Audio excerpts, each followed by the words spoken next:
So today I want to talk about the deepest possible shadow experiences that people can have, right?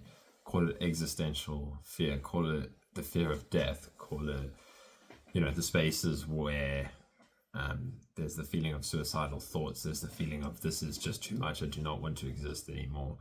And this will sound dark to people, right? If you're interested in healing and you're interested in awakening, you might be like, why would I talk about these things? Because that is awakening, right? I just had a call with somebody who was in the space themselves and there was absolutely no problem with it, right? That's all I could reflect back to the person, is there is absolutely no problem with the darkest possible experience that the mind and the body can end up in. There is nothing to be done about it. So you big like, and it will play out depending on the person, right? So the story for the person will be different depending on what triggers your like existential fear, right? And again, it always comes back to the fear of death or like annihilation. And there's nothing to be done about it. Truly, nothing to be done about it. It's already okay. It's already here. You are already dead. Truly. The mind just sees the experience and then creates a story out of it, reacts to it, tries to hold it at a distance and tries to fix it. But there is no problem with it. There is no problem with death. There is no problem with the most intense thing you've ever experienced. There's no darkness.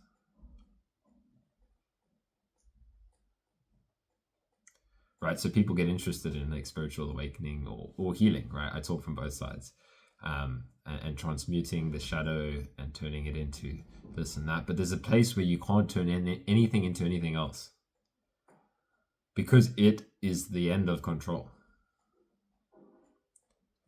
It is the place where no strategy will ever work, because it shows you that all strategy is still resistance. So you cannot fix this experience. You cannot fix death. You cannot outrun death. You never will. Right? And the suicidal thoughts is a really funny one, actually, because the mind thinks it will prefer suicide than to this experience, right? It would prefer that. But what it is, it's the ultimate act of avoidance. It's the ultimate trying to claim control still. That if I take my own life, then I don't have to fully let go of control, of the illusion of me being in control. That's what suicidal thoughts are, right? It's this resistance to this obliteration experience that is okay. Again, the mind's obliteration experience, suicidal thoughts. Kyle, you're talking about fucking darkness. Yes, I am, because it's in your experience already. It's in every single human being who's trying to run from it. Some people call it the void. It never felt like the void to me. It felt like crushing, not wanting to existness. I've been there multiple times, and there's nothing to be done. There's nothing to be done. There's nothing to be done. There's nothing to be done about it.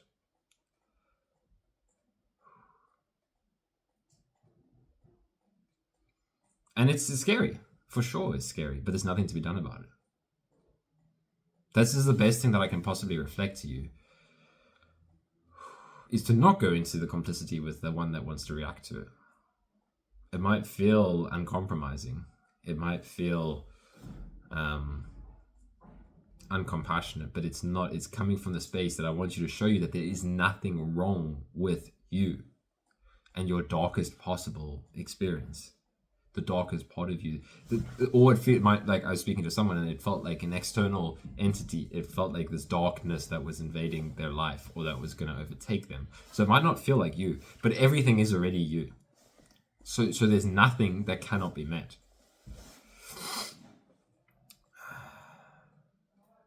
This is the truth.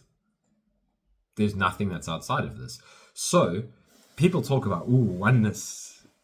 Oneness means that if it's all one, then this hell and this heaven is the same thing. But you only see that you will face hell. and see, if you surrender into it, that that is the same thing as heaven, right? It doesn't exist. It's a mental construction around something that we believe that we shouldn't feel, but there's nothing to run from, and yet it will feel terrifying. It will feel like you need to run from it, and it's okay, right? As I said, many have walked through this door. And through the other side is liberation, actually, but you don't know how long it's going to play out for. You can't hold on to that. You have to let go of the idea of liberation as well. One of the ways that I walked through the door is I thought of Yeshua, right? I thought of Yeshua, or Jesus, depending on what name we want to use for him. I thought of him being crucified, all right? Because it's what the experience, it's the same thing. It's just different times. And being willing to be crucified and not, he was resurrected. There was liberation on the other side, right? He was resurrected. There was liberation, but he didn't have that guarantee beforehand. He walked the path. He devoted himself to truth, to love, regardless of knowing that the death, the crucifixion, the absolute brutality of what he went through, carrying the cross and all that kind of shit. He walked the path regardless. Devotion. And he struggled, like, a little bit of doubt. Or again, like, who knows how accurate the historical accounts are, but I'd take what feels true and use that. And he said on the cross, "My God, why have you forsaken me?" And that's what it feels like, right? I've been there, where it's like everything has abandoned me, right? God has abandoned me. Awakening has abandoned me. Every teacher that ever gave me a sense of hope abandoned me in that space. That's what it feels like. You are meeting the deepest wounds ever that the identity structure is built on. This is where awakening will take you. So anyways, for me, Yeshua's story was an inspiration to be like, he was still willing and he was resurrected on the other side without knowing it. So for me, it was the same. It was like, I die for awakening. And dying means surrendering to that space in whatever way it shows up. Like, again, the story will be different for different people, but in whatever way that shows up for you, let it kill you, right? Not suicide. No, let the experience kill you, in the sense of, don't fight it. You can't fight it. And then you see that, in a sense, we were resisting life as well. The mind becomes so afraid of life that it wants to control it and resist it, because life and death are the same thing.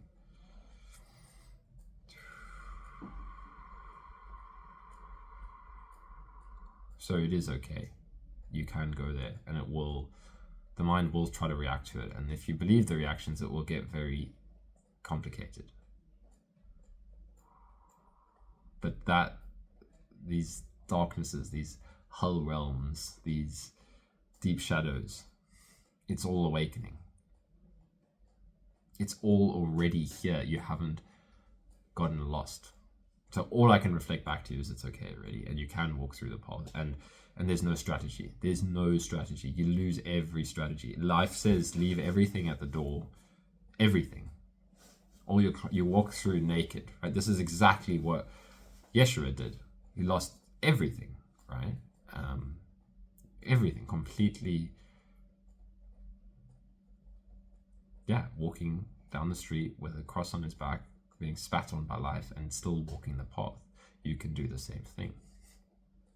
Many have done it. Angela Toledo has done it. I've been to this space. I've spoken with many have. And this is what is helpful, is to say that is normal. It feels like a problem because most people are terrified of it. So if you reflect that back to anybody else, there's something wrong with you. If you go to your doctor and you say like, "Oh my God, I feel like I do not want to exist anymore." If you go to your parent and you tell them that, they're like, I had that, right? I tried to share it with somebody when I was going through this. I was like, I need to turn to someone who can help me. And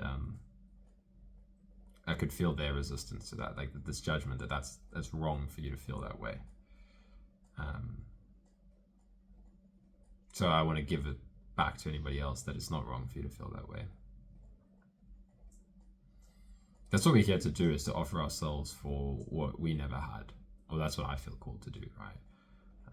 The pointing that I never had, or that which was never in a sense, right? It's all the mind story. Everything plays out as it needs to, right? A person dropping you in life is exactly for you to fall through what you need to fall through. But at the same time, it gives a sense of compassion for having been through that door and knowing what it's like, and wanting to just guide somebody else through it. So you can go through it. It's already there though. This is the key thing. It's all an illusion. It's already here. You are already dead. So there is nothing to run from. And that whole idea of taking your own life rather than walking through this door is literally just one last mental strategy to hang on to control. There's something that knows, I don't know if it's like this for everybody, but it was for me, that it was like, that will not get you anywhere, Kyle. Like, to take your own life will not get you anywhere. You'll come back and you'll face this again. And again, as I said, you can deconstruct it. It just makes no sense to take your own life to avoid the fear of death, right? It's control. It's the fear of letting go of control. But let go of it, because you were never in control in the first place. And to go through this door is to get a taste of what it, like, it might not lock in forever. It might be a glimpse. It's been like that for me many times, where control comes back. And then there's this, and there's like this dance. But you might get a glimpse of, or you will at some point, of the freedom of not having to be in control of life, of experience, of anything.